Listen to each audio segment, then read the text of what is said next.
कुर्ता और लुंगी में एसपी साहब गरीब बनकर लड़की को छुड़ाने थाने पहुंचे।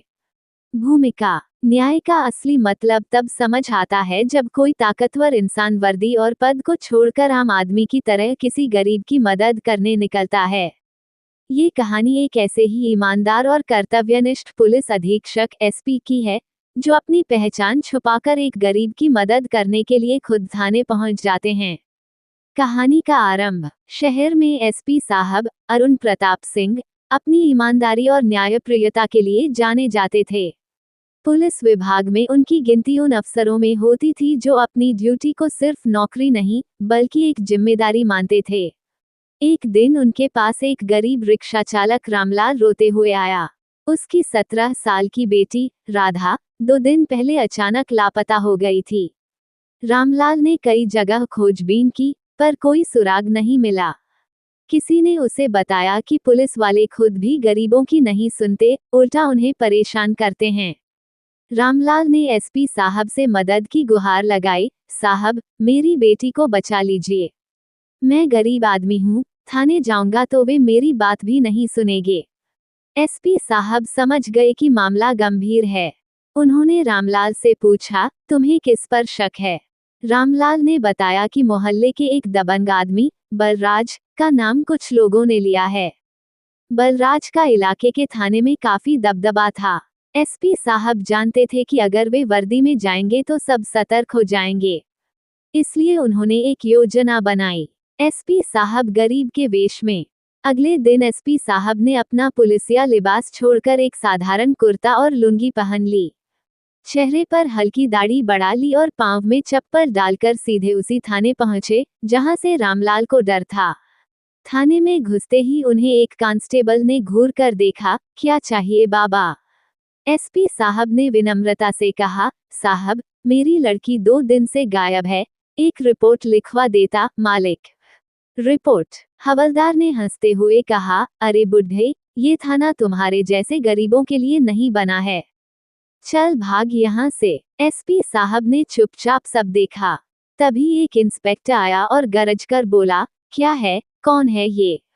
कांस्टेबल ने बताया, कोई गरीब आदमी है, लड़की खो गई है इसकी। इंस्पेक्टर ने गुस्से में कहा, अरे भाग यहाँ से।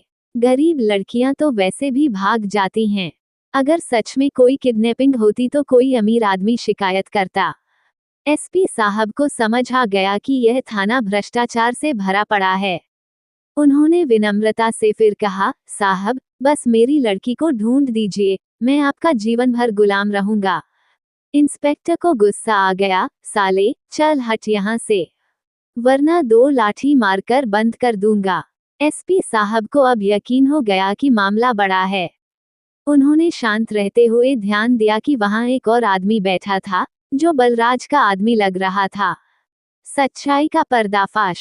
एसपी साहब चुपचाप बाहर निकले और सीधे अपने ऑफिस पहुंचे। उन्होंने तुरंत अपनी स्पेशल टीम को बुलाया और ऑपरेशन शुरू कर दिया। रात को पुलिस की एक गुप्त टीम ने बलराज के ठिकाने पर छापा मारा। वहां से राधा समेत 2 और लड़कियों को बचाया गया। यह एक बड़ा गिरोह था जो गरीब लड़कियों की तस्करी करता था। अगले दिन एसपी साहब खुद वर्दी में उसी थाने पहुंचे। सभी पुलिसकर्मियों के चेहरे का रंग उड़ गया जब उन्हें एहसास हुआ कि वही गरीब आदमी जिससे उन्होंने बुरा व्यवहार किया था, असल में उनका एसपी था। एसपी साहब गरजे, तुम लोगों ने गरीबों के साथ अन्याय करने की कसम खा रखी है। शर्म आनी चाहिए तुम्हें। उन्होंने तुरंत इंस्पेक्टर और दोषी कांस्टेबल को सस्पेंड कर दिया और उनके खिलाफ जांच बैठा दी। बलराज और उसके गिरोह को गिरफ्तार कर लिया गया। रामलाल ने एसपी साहब के पैर पकड़ लिए, साहब, आपने मेरी बेटी को बचा लिया।